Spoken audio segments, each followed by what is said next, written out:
Coming today. I'm really happy to see all these people here for our talk. It's my pleasure to introduce to you today Jean Yang, author of American Born Chinese, published in 2006 by First Second. It was the first graphic novel to be nominated for a National Book Award, and has recently been included in the Best American Comics of 2008 anthology. Jean is also has two projects forthcoming right now, and one actually being serialized in the New York Times Funny Pages, called Prime Baby. It's available online. You can take a look at that if you like. And in May, also from First Second, he has a book coming out called The Eternal Smile, in which he's collaborating with his friend Derek Kirk Kim, where Jean will actually be doing the writing, and Derek Kirk Kim will be handling the art chores. So it'll be a collaborative work. Before Jean begins his talk, I just want to do a quick thank you for all the various groups that made this talk possible. The English department, the Department of Asian American Studies, the Center for American Literary Studies, the First Year Studies Program, the Charles Mann Lecture in the Book Arts, Pennsylvania Center for the Book, and Library Learning Services. So please join me in welcoming Jean Yang. Thank you very much for being here. Can you hear me? Is this working? It is working, right? Thank you very much for being here. This is what I like to do. I'd like to start by telling you a little bit more about myself. Then I'd like to talk about why anybody would want to actually draw comic books. And finally, I like to end with a short reading out of American Born Chinese, and I'll talk a little bit about where some of the ideas behind that story came from. So first, I have two different jobs. I like to tell people that I'm like Batman. Batman has two different jobs. He's a billionaire by day and a crime fighter by night. I am a teacher by day and a cartoonist by night. This is Bishop O'Dowd High School in Oakland, California. It's a Catholic high school. Anybody heard of Bishop O'Dowd?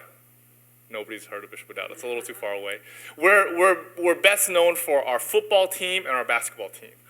I teach computer science there, so generally my students have nothing to do with the football team or the basketball team. I've been there for about 10 years, and this is actually the very first year where I am part-time at that school. I used to both manage the database and teach computer science. This year, I'm actually mostly managing the database. I do have one independent study student, so I'm still technically a teacher because of that one student. But most of my chores there now have to do with keeping track of what students are in what classrooms and what teachers are teaching what classes, that sort of thing. Now at night and nowadays, when I am at home, every other day when I'm at home, I draw comic books. Here are 4 of the books that I've done. The blue one on the very left is the very first book that I did as an adult. It's called Gordon Yamamoto and the King of the Geeks. It is not autobiographical. It's about a young man who gets a spaceship stuck in his nose, and then he becomes friends with the alien that's driving the ship, and he learns all these deep life lessons from this alien. The second one, Loyola Chin and the Samphlegon Order, is sort of a follow-up to Gordon Yamamoto and the King of the Geeks. It's about a young woman who figures out that she can control her dreams by eating certain foods before she goes to sleep. After eating cornbread one night, she meets the love of her life, and the story progresses from there. The third one is the Rosary comic book. I'm Roman Catholic, and the Rosary is a Roman Catholic prayer that Roman Catholic moms like to make their Roman Catholic children pray. So I took that prayer and I adapted it to comics form. And then the last one, American Born Chinese, is the book that kind of changed my life. The support for this book from educators and from readers and from librarians has really changed the way my week looks. So that rather than spending 90% of time working at the school, now I get to spend maybe 40% of the time working at the school. So I'll be talking about that book a little bit later. Scott mentioned another project that I'm working on. It's a short story done in comics form that's being serialized by the New York Times in their Sunday magazine. It's called Prime Baby, and it's about a 3rd grader who is intensely jealous of his little sister. His little sister's about 18 months old. And he eventually deals with this jealousy by trying to prove that his little sister is an alien. So this is a character sketch, a model sheet for the main character of that short story. That started about 4 or 5 weeks ago, and it's 18 chapters long. So it'll run for maybe 3 or 4 months. All right, So now for the question I'd like to answer. Why would anybody want to make comics? To answer this question adequately, we really have to look at the other side first. Why wouldn't anybody want to make comics?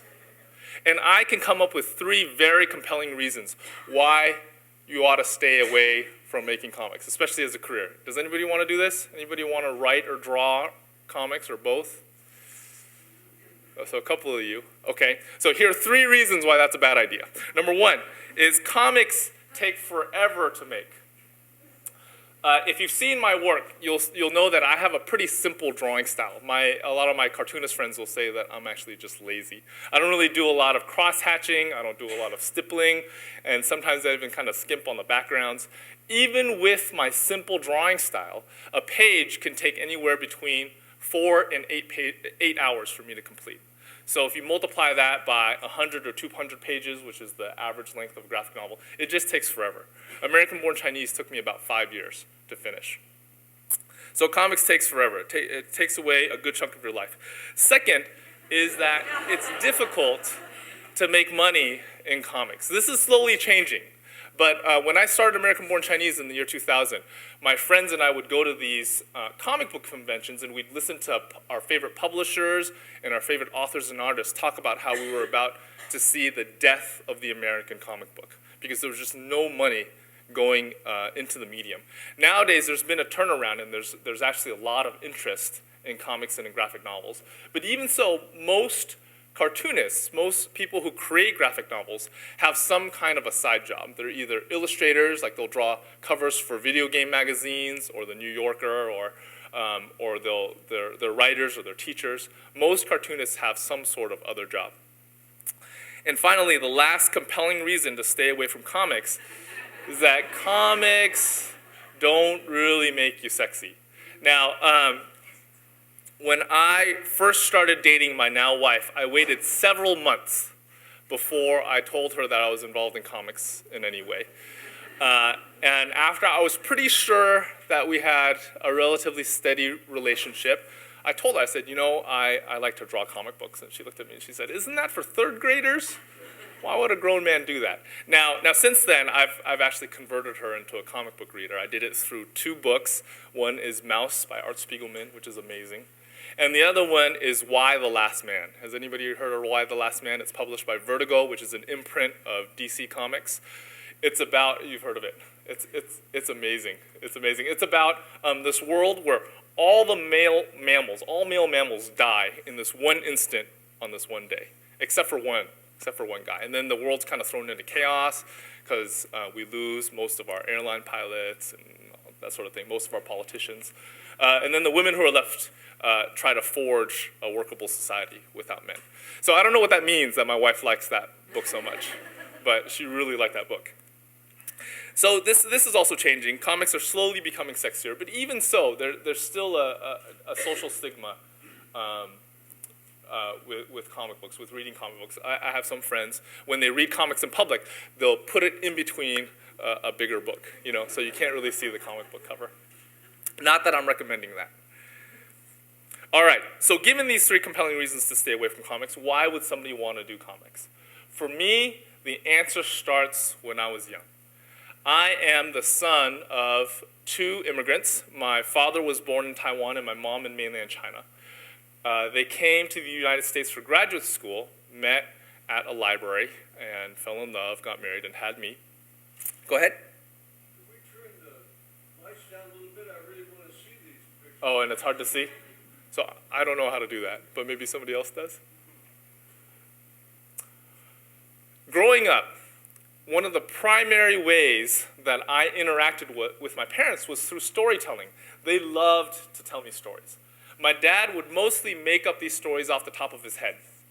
And usually they were about a young Taiwanese village boy named Atong. My favorite Atong stories were all about these crazy chores that Atong's dad would make him do. For instance, there's one story where Atong's dad made him go to the front of their house and pick up cow manure with a pair of chopsticks and a rice bowl. And I thought that was the most hilarious thing in the world.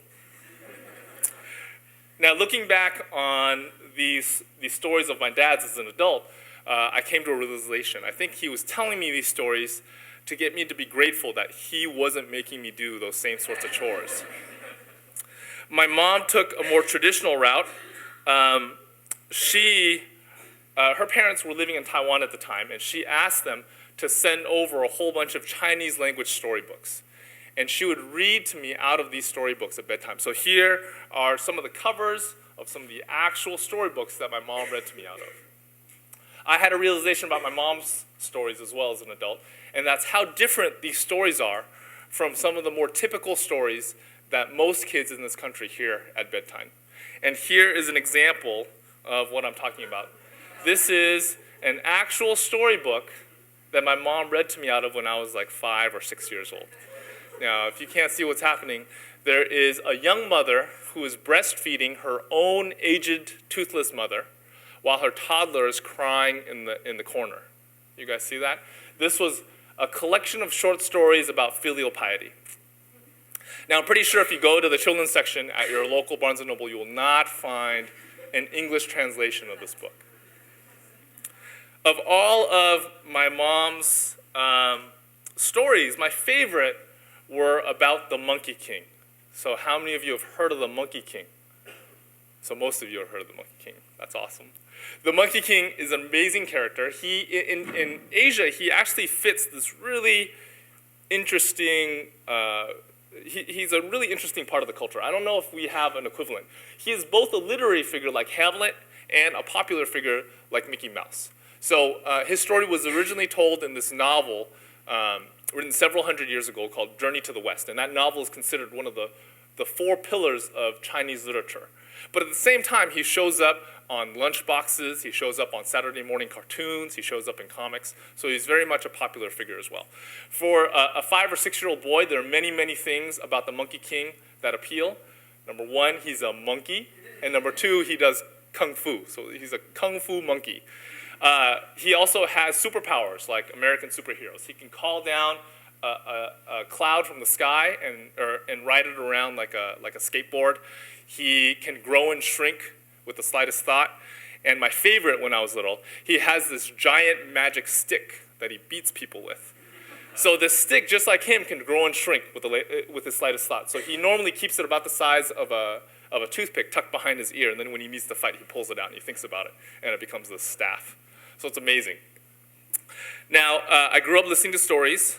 I also grew up drawing. My mom tells me that I started drawing when I was about 2 years old. So naturally, when you take stories and drawing and add them together, you get animation. This was the very first form of drawn storytelling that I was exposed to. And I think that's true for a lot of kids in this culture as well. You know, when we think of drawn storytelling, the first thing that comes to mind are Disney movies and those sorts of things, and Saturday morning cartoons. I grew up wanting to become a Disney animator. I had expected after I graduated college to go and find a job at the Disney studios. In 3rd grade, we were asked to do these biography reports. I did mine on Walt Disney, and pretty soon after, I became obsessed with him. I would check out all the books from my library that I could find about Walt Disney. I would have stalked him if he had still been alive.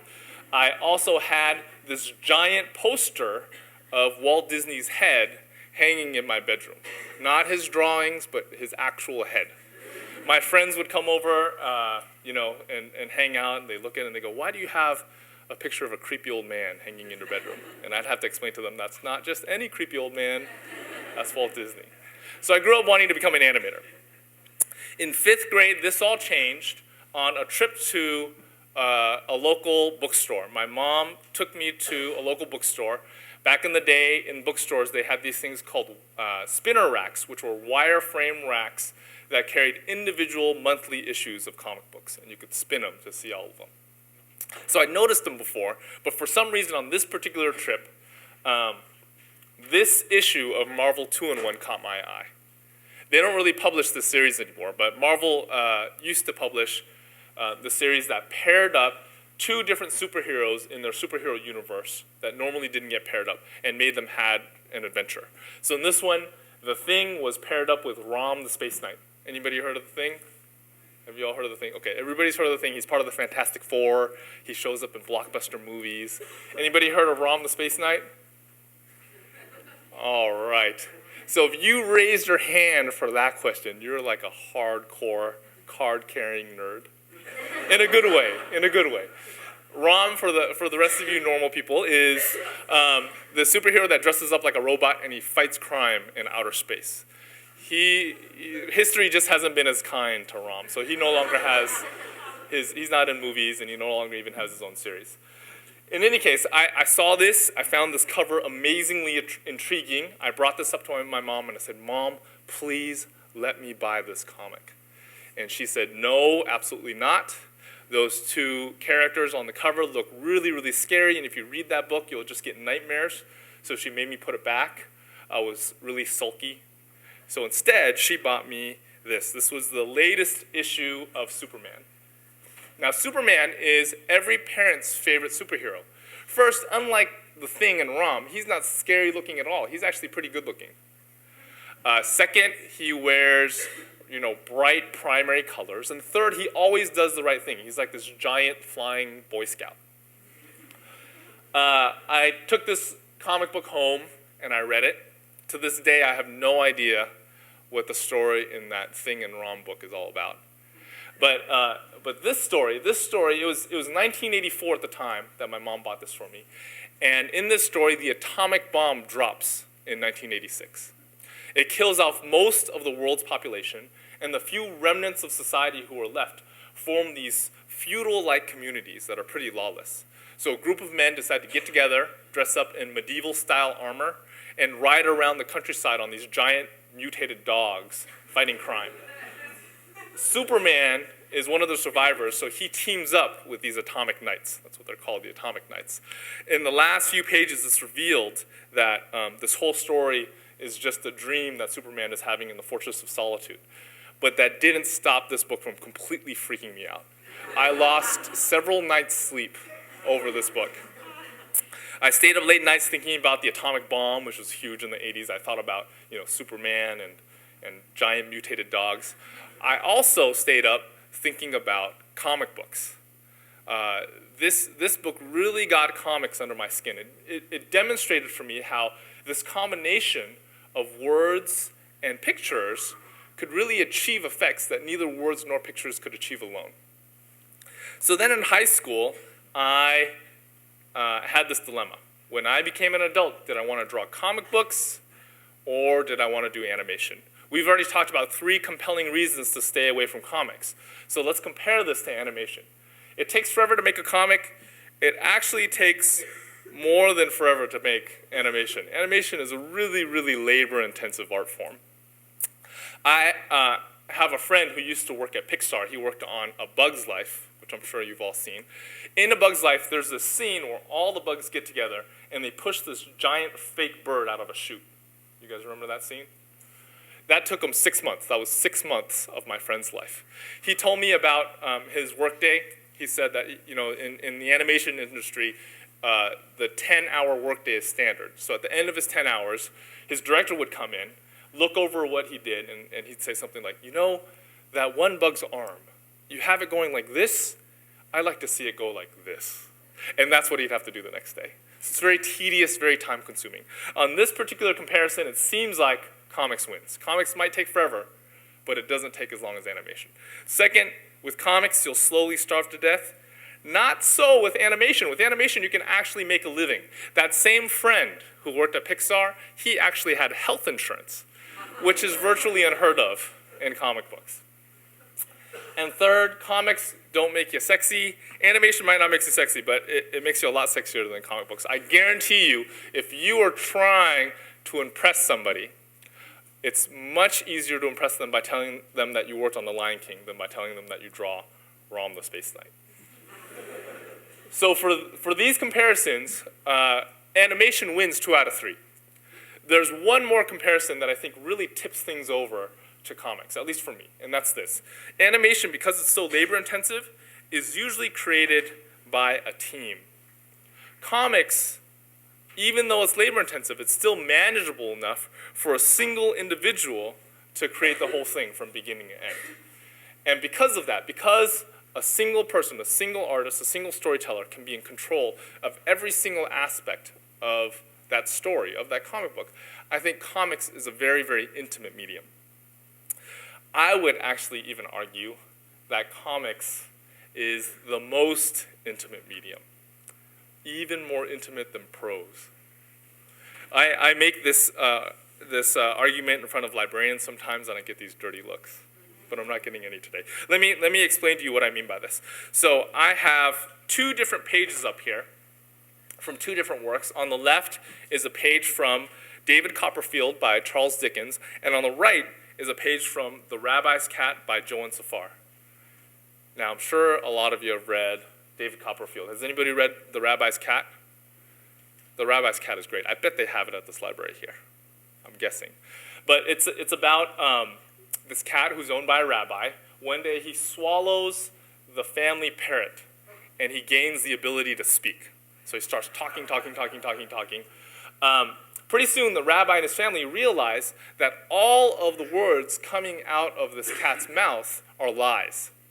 So he confronts the cat and tells him to repent.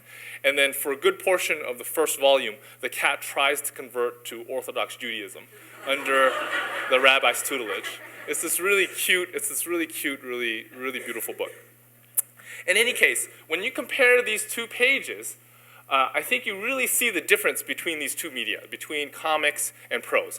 On the left, we see all of the words that Charles Dickens chose to include in the story.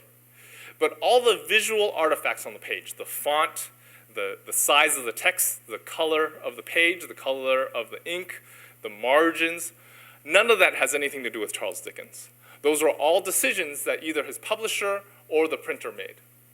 On the right, we get Joan Safar's words, but we also get every movement that is handmade as he was drawing that page. And just as how you can tell something about somebody by looking at their handwriting, you can tell something about somebody by looking at their drawing style.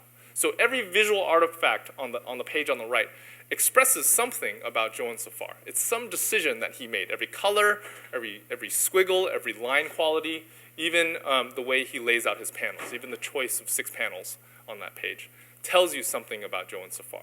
Because of this, I would say that the only medium that really rivals comics in terms of intimacy between the creator and the reader is a handwritten letter, where you actually see the handwriting of the person who's writing to you. And unfortunately, because of the internet, we don't really do that anymore. When I look across the landscape of comics, I see this intimacy of the medium, intimacy of comics, taken advantage of over and over and over again. So here are 3 of my favorite examples. The first one is The Spirit by Will Eisner. Will Eisner has been called the godfather of American comics. How many of you have heard of The Spirit? Okay. How many of you have heard of The Spirit because of the movie that's coming out? Okay. I'm really worried about that movie. I would encourage you to read the book before you watch the movie, just in case the movie completely ruins things. But Will Eisner is like a quintessential cartoonist. He worked until the very end. He died just a few years ago, in his late 80s, I think. And he was working on his last graphic novel when he felt something funny in his chest. He finished the graphic novel, dropped it off at the post office, and checked himself into the hospital and never came out again. So he worked till the very end. He's a quintessential cartoonist. The Spirit is probably his most well-known creation. It was done in the 1940s. It was published as a Sunday insert in the Sunday edition of the paper. And it was very, very corporate. The setting for the story was very corporate. He had page limitations, he had size limitations, but even within those limitations, Will Eisner was able to do a work that's very personal. When you read The Spirit, you get a sense of what's important to him aesthetically, you get a sense of what's important to him even morally and politically. The second book, Art Spiegelman's Mouse, is the only graphic novel to have ever won a Pulitzer Prize. Art Spiegelman's father and mother were Holocaust survivors, and Mouse really tells the story of his father's experiences. If you look online and do a search for Mouse, you'll find these pages of experimentation that Art Spiegelman did as he was starting up Mouse. He experimented with a whole bunch of different art styles and finally hit on one that he felt like worked for this story. when I first flipped through Mouse, I was actually kind of put off by the art because it's really rough looking. It's not very engaging, at least immediately. But then when you read it, you realize why he chose this art style. It really lends itself to the intimacy of the story. It feels like almost something that could have been smuggled out of a concentration camp. The last one is Persepolis by an Iranian-French artist named Marjane Satrapi. It was recently made into a movie. And I think this is one of the books that's responsible for this current resurgence in interest in the graphic novel. When the second volume of this story came out in 2003, it hit the New York Times bestsellers list, and people kind of flipped out. People didn't really expect a graphic novel to be able to do that. So pretty soon after, all these big New York book publishers started jumping into graphic novels, looking for poor alternative comics cartoonists and offering them large sums of cash. It was really disconcerting. I am definitely a beneficiary of the popularity of this book. But this book, I think, it points to Marjane Satrapi not being a very good artist. When you look at this book, the art looks kind of crude, but being a world-class cartoonist. The reason why she's able to do that is she's able to leverage the drawing skills that she does have to build on that intimacy of comics. When you read this book, it's really like reading her diary. It's like reading her diary. You get a sense of who she is as a human being. So inspired by all this intimacy in comics, I tried to take advantage of it in my own book, American Born Chinese. American Born Chinese tells 3 different stories that are thematically related. The first one is a retelling of those Monkey King stories that my mom told me when I was young. The second one is about Jin Wang, who's a young Chinese-American boy growing up in a predominantly white neighborhood. And the last one is a sitcom on paper starring Cousin Chinky, who's this amalgamation of all the different Chinese and Asian stereotypes that I could think of. Let me do a short reading out of this book now. So there are 9 chapters in the book. And the 3 storylines cycle through these 9 chapters. This is the very first Monkey King storyline. Throughout the storyline, there are going to be panels that have sound effects. Now, to get those sound effects to sound a little bit more sound effecty, I'd like you to read those as an audience. Kind of loud. So it's like we're watching a movie. Okay? One bright and starry night, the gods, the goddesses, the demons, and the spirits gathered in heaven for a dinner party. Your peaches are looking especially plump today, my dear. Tee-hee, oh, stop it, Lao Tzu. I don't mean to boast, but that thunderstorm I put together last week impressed even myself. Their music and the scent of their wine drifted down, down, down to Flower Fruit Mountain, where flowers bloomed year-round and fruits hung heavy with nectar, and monkeys frolicked under the watchful eye of the magical Monkey King. Now, the Monkey King was a deity in his own right. Okay, you see this? This is when you're on. But not yet. Wait till I finish reading the caption first. Legend had it that long ago, long before almost any monkey could remember, the Monkey King was born of a rock. Not bad. Not bad. When his eyes first opened, they flashed rays of light deep into the sky. All of heaven took notice. What the? Soon after, he purged Flower Fruit Mountain of the tiger spirit that had haunted it for centuries. He established his kingdom, and monkeys from the 4 corners of the world flocked to him. The Monkey King ruled with a firm but gentle hand. Play nice. He spent his days studying the arts of Kung Fu. He quickly mastered thousands of minor disciplines, as well as the 4 major heavenly disciplines, prerequisites to immortality. Discipline 1, fists like lightning. Good. Now this character right here, in the Monkey King's word balloon, that's actually the Chinese character for electricity. I went to Chinese school every Saturday for 12 years, and I still had to ask my mom how to write that character. My parents, when I was growing up, they constantly told me, you need to pay attention in Chinese school or you are going to regret it as an adult. And I didn't pay attention in Chinese school, and now I regret it as an adult. Discipline 2, thunderous foot. And this right here is the character for Thunder. Discipline 3, heavenly senses. A dinner party. The Monkey King liked dinner parties very much. My dear subjects, I must take leave of you tonight, for there is a very important party I must attend. Discipline 4, Cloud as steed. You guys are getting progressively weaker, actually. So let's try that again. 1, 2, 3. Much better. You see that? You almost felt the wind, right? The Monkey King waited in line for what seemed like an eternity. He fidgeted this way and that. Monkeys just aren't very good at waiting, but forced himself to stay in line. All the while, he thought about how much he liked dinner parties. By the time the Monkey King arrived at the front gate, he was beside himself with anticipation, announcing the arrival of Ao Jun, the Dragon King of the Western Sea. Pardon me, sir, but might you step this way for a moment? Oh, I'm sorry. You may announce that I am the Monkey King of Flower Fruit Mountain. Yes, yes, I apologize profusely, sir, but I cannot let you in. You haven't any shoes. But there must be some mistake. I am the sovereign ruler of Flower Fruit Mountain, where the flowers bloom year-round and fruits hang heavy with nectar. Thousands of subjects pledge loyalty to me. Good for you, sir, good for you. Now, if you'll kindly step aside.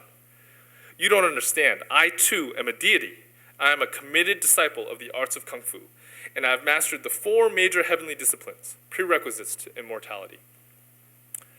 That's wonderful, sir, absolutely wonderful. Now, please, sir, I demand to be led into this dinner party. Look, you may be a king, you may even be a deity, but you are still a monkey. Have a good evening, sir. The Monkey King was thoroughly embarrassed.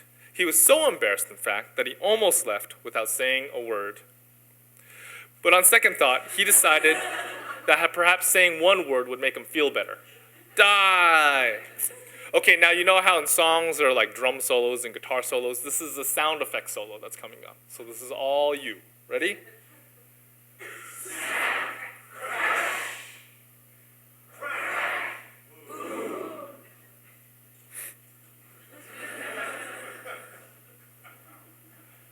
The Monkey King couldn't stop shaking as he descended on Flower Fruit Mountain.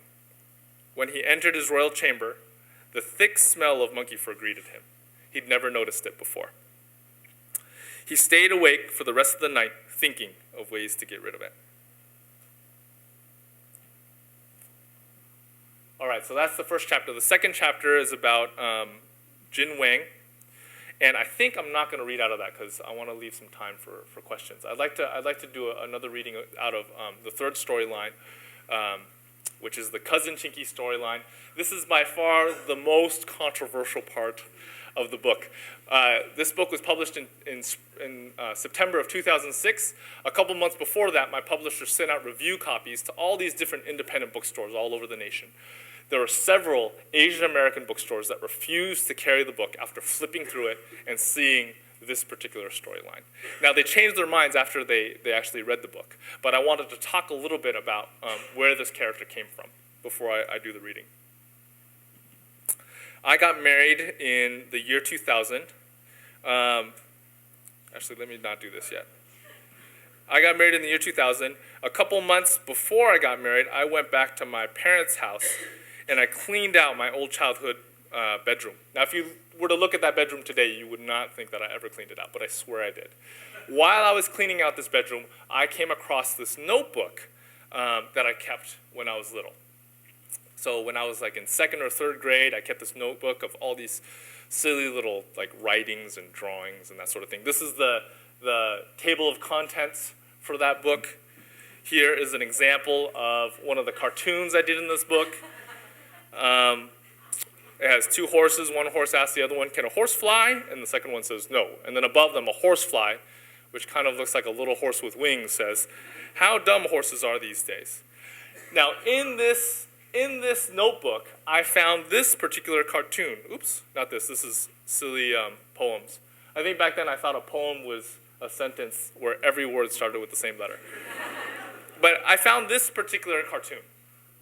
And obviously I thought it was funny because I labeled it funny pictures at the top, right? In case you can't see what it's saying, there are two characters here. The top one is a slant-eyed buck-toothed character in really traditional Chinese dress saying, "Me Chinese, me play joke, me go pee-pee in your Coke." And at the bottom is a blonde kid spitting out his Coke. Now, when I saw this picture as an adult, I started to wonder. I didn't really remember drawing it, right? I remembered keeping the notebook. I did not remember drawing this particular drawing. So my adult self wondered, did my second or third grade self understand that that joke at the top of the page was directed at me? You know, I must have heard that on the playground somewhere, but I wondered, did I think of myself as that character at the top of the page? Now, if you look at all the creative writing I did in elementary school, I always had this young white boy, generally blonde for some reason, as the protagonist, right, in all the creative writing and all the different little comics and cartoons that I did.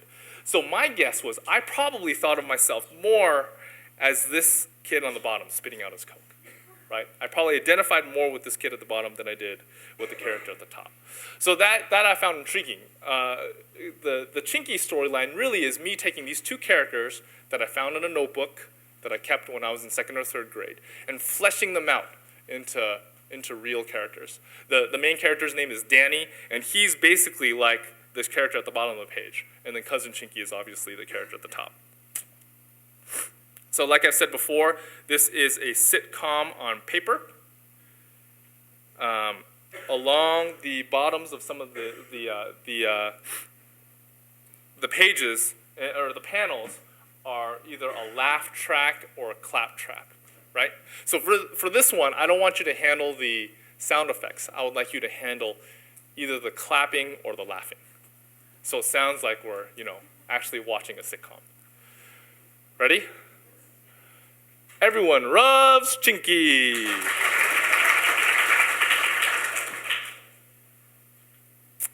Van der Waals' forces of attraction are stronger when more of what are present? That's good. That sounds really fake. Just like a real sitcom. Danny, you're drooling. What? Oh, well, that happens when I'm really concentrating on chemistry. Will you please stop fooling around? If we don't get this attraction stuff down by tomorrow.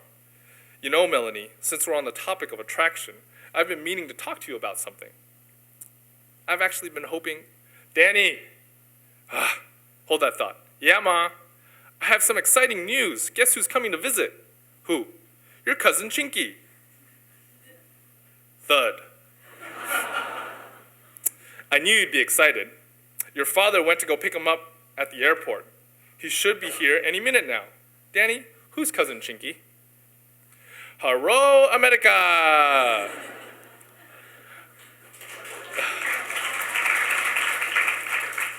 I'll put your luggage in your room, Chinky. Cousin Danny! Wrong time no see. Chinky happy as ginger root planted in nutritious manure of well-bred ox. Hi, Chinky. What? Confucius say, hubba, hubba. Such pretty American girl with bountiful American bosom must bind feet and bear Chinky's children. Chinky, is that you out there? Oh no, Chinky, so sorry, so very sorry. This pretty American girl with bountiful American bosom must be wrong to cousin Danny. Perhaps Chinky can find pretty American girl for himself when he attend American school tomorrow with cousin Danny. Ma! Oh, you two are going to have so much fun together.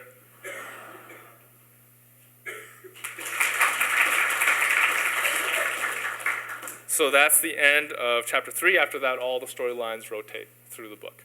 At this point, are there any questions that I can answer? If there are no questions, I'm going to have to start asking myself questions.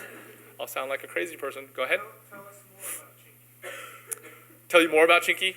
Well, okay. I have a few things that I was trying to do with the character. One was I really wanted to take things that I found in modern media and pair them up with this really old school racist imagery that we would generally, as modern Americans, recognize as racist, like this imagery from political cartoons in the late 18 and early 1900s.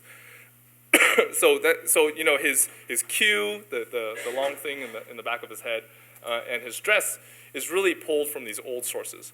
Then for his words and for his actions, I tried to pull from more modern sources. I was inspired by 16 Candles.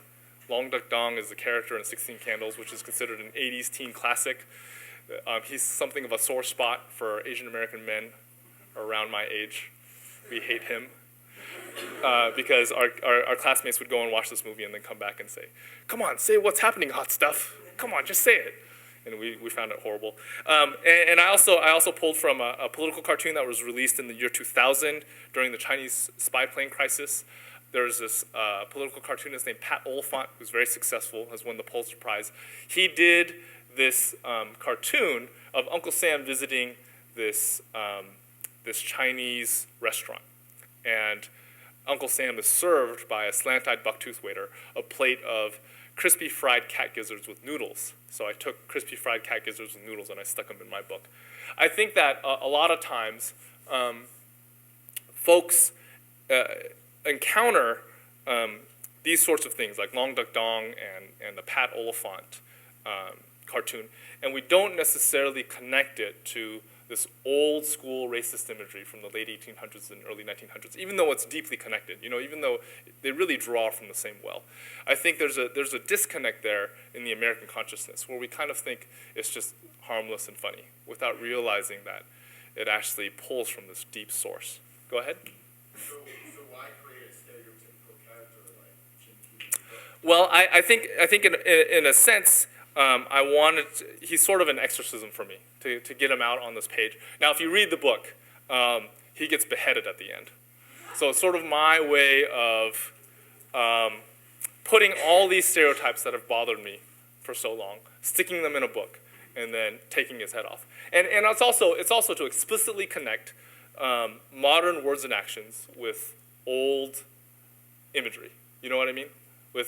I just feel like maybe America doesn't recognize the Pat Oliphant cartoon, William Hung, as drawing from racist roots because they're not dressed up in cues, and their faces aren't bright yellow. So by giving it a bright yellow face and putting it in a cue, I wanted to point to its origins. Go ahead. What are the main obstacles comics face when being considered literary canon, and how do fans and teachers and students begin to address these obstacles? I think that a lot of it is being addressed right now. You know, right now there's overwhelming support among librarians, especially young adult librarians, for comics. Comics collections are growing all over the country in these different libraries, and comics are being reviewed in places like the New York Times and Publishers Weekly, which would have been unheard of 15 years ago. I think a big part of a big obstacle is just the number of quality works that are out there. You know, we've seen a huge growth in the number of literary works in comics, but I think we really still have a ways to go in order to really flesh out that section in the library with really good quality works. There's still a lot of territory to be explored. You know, comics has traditionally, in America at least, has traditionally been male-dominated, so we still need a lot of female voices. We need a lot of minority voices in comics. I think that'll all help. And I also think that reading comics in public also helps. Seeing people read comics in public also helps. Go ahead. As a child, I was sentenced to Catholic school for 8 years. And I think it's really tough for librarians. Like I said, you have to really have your pulse on it. You have to be in the comic stores. You have to be, because some of the professional journals that review the whole graphic novel review. I know many of the other librarians here have read the professional journals. I mean, The Watchmen's not even listed. Best comic. I mean, it's in the 100 best books on some list alone. Yeah. Graphic novels. I mean, things like this that, you know, there's a disconnect in Yeah. the field for sure. And I'm a huge fan of Alan Moore and Prometheus as far as chick comics. He does a lot of cool stuff that way. But my question is with regard to Chinky, and I mean, did you get any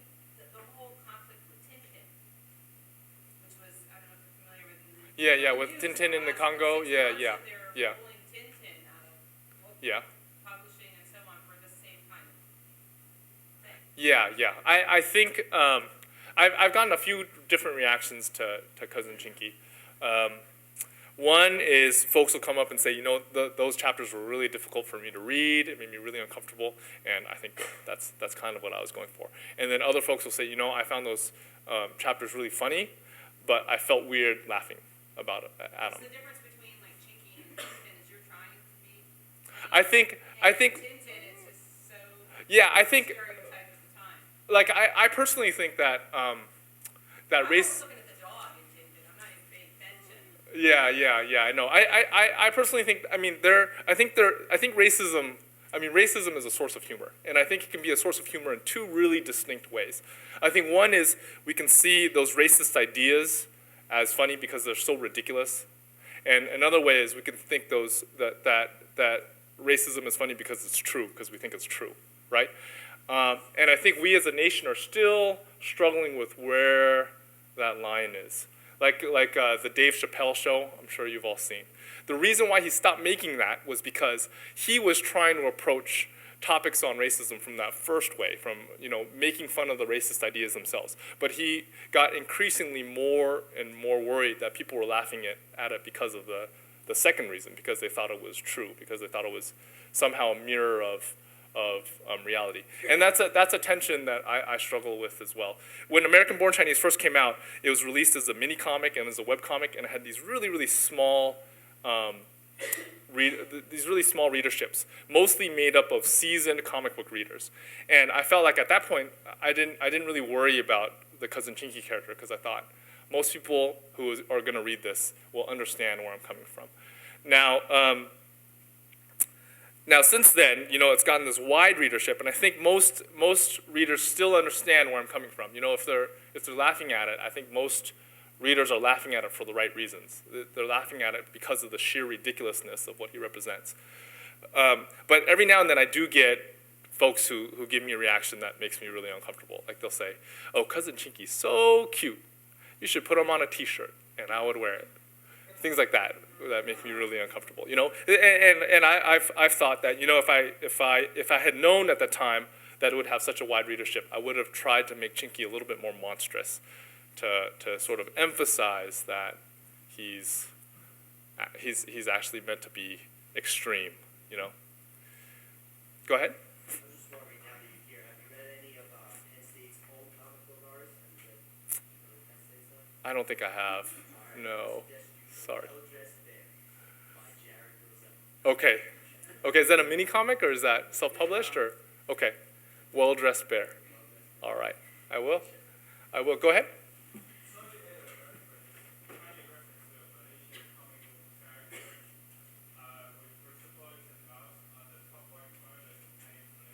Oh yeah.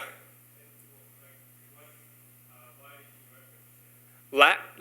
You're talking about Lot? Yeah, I really like Lot. I actually, he's like the Malaysian Charles Schulz. He's huge in Malaysia, and if you haven't checked out any of his comics, you should.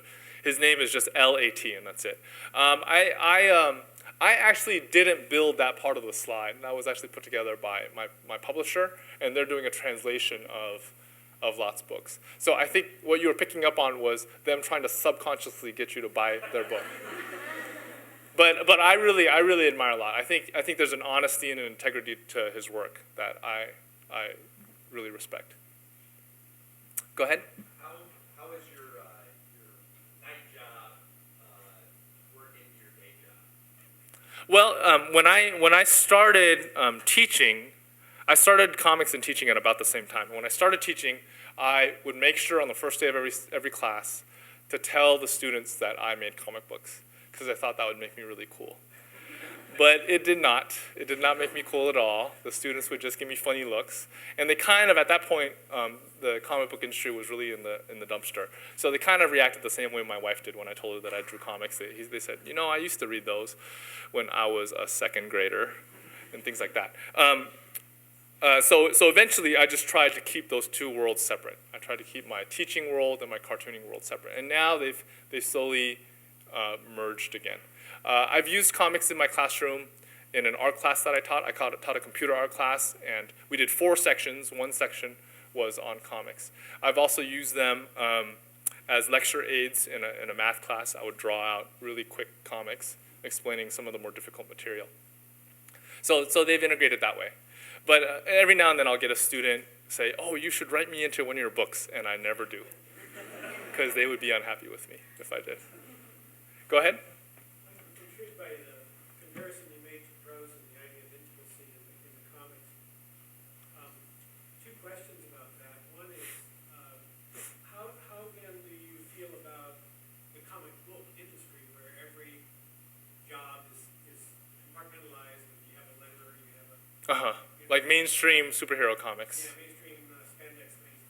How do you react to that? And the other question is, how are you finding the collaboration project?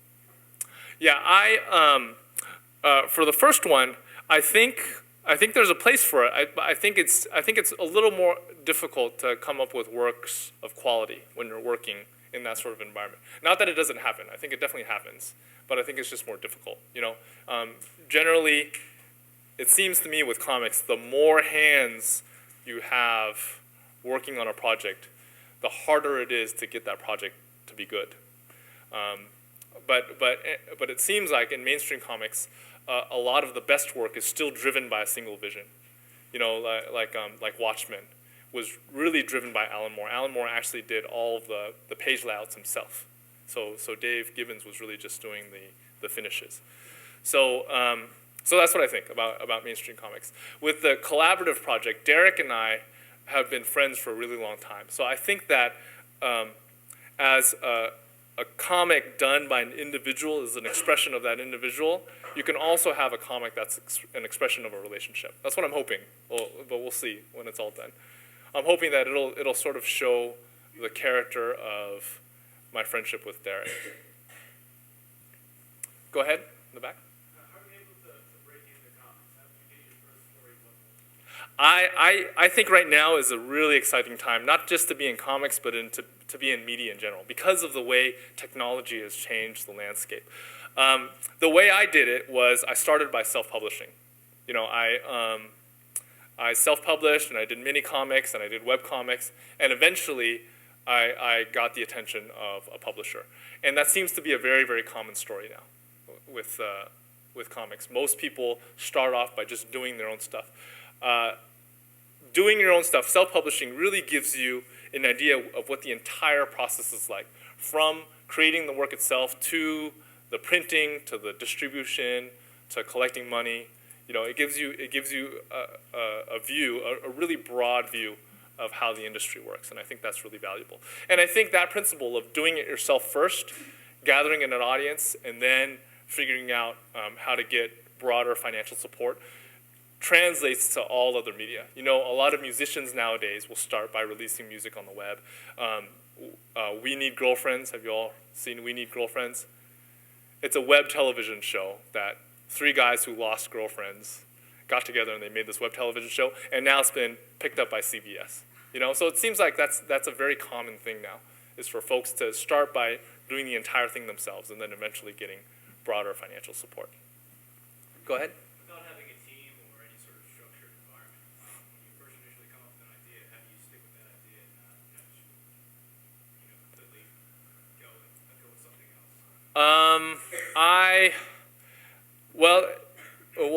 What I do is I first start, when I have an idea, I'll mull it over for a while, and then I'll write it up as a synopsis, as like a story outline, and then I'll send it to a few of my friends who I really trust. And they'll tell me whether it's good or whether it's crappy. So if it's crappy, I'll abandon it. And if it's good, then I'll pursue it. And at that point, I kind of view it like a marriage. Like, you just gotta commit, and it's gonna suck sometimes, but you just gotta, it's like, till you die, right? Till either you die or the work is done. You gotta stick through it. And I'll have friends, like when I first started comics, I was living with 2 other guys, and I made a deal with them. Whenever they came home from work, I wanted them to ask me how I was doing on my comic. And if I didn't get as far as I wanted them to make me feel really, really guilty. So I had and we did that for a year before I developed my own sense of guilt, that drove me.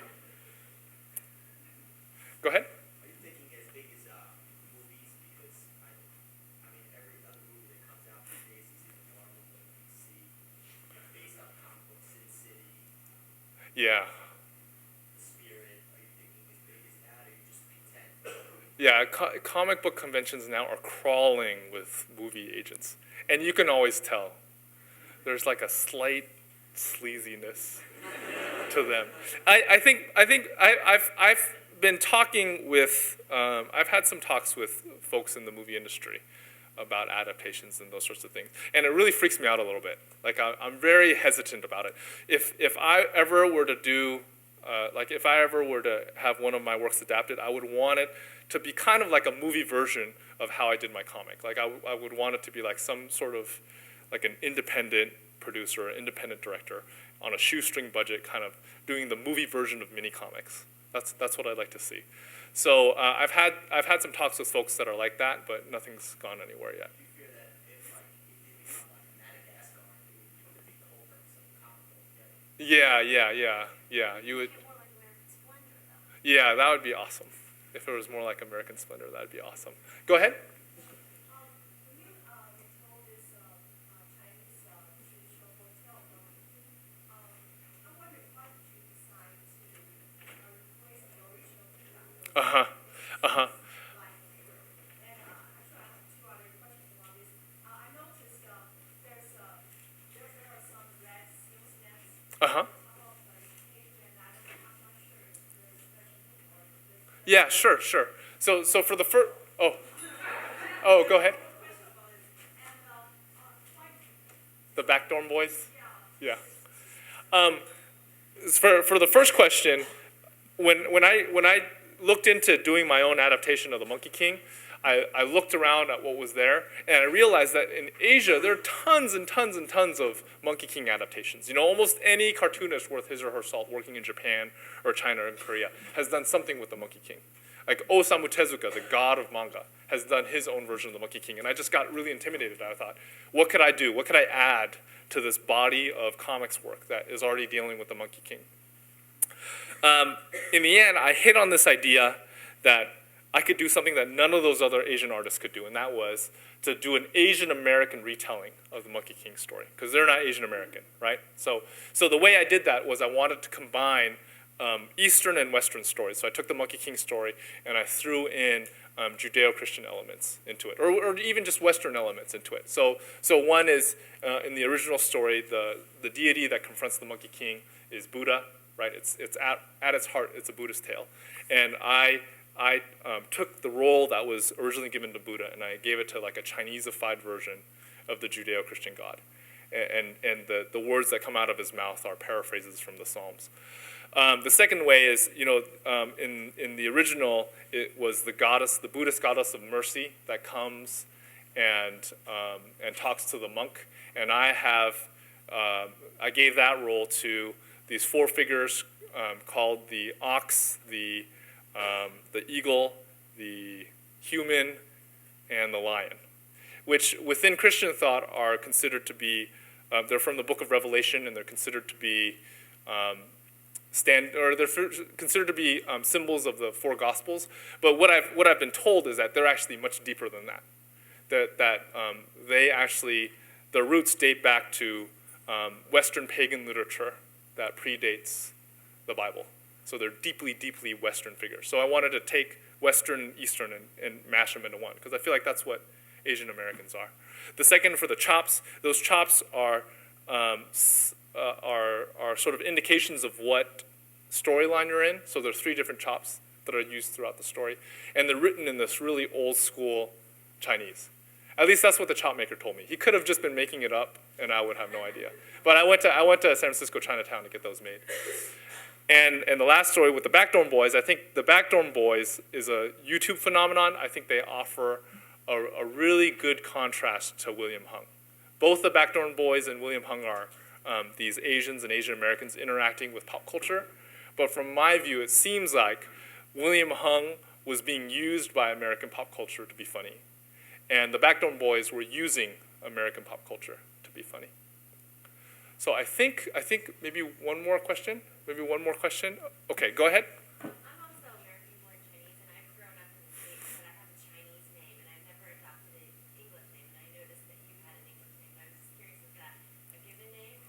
Yeah, that's actually a given name. And my parents, Jean is actually a transliteration of my Chinese name, which is Jin. It was Jin. So originally, they were actually going to translate my name as Jin, as J-I-N, like the character in the book. And then before I went to school, they decided that life might be easier for me if I had an Americanized name, so they changed it to Jean, because that was the closest American name that they could find to my Chinese name. All right, well, thank you very much for being here.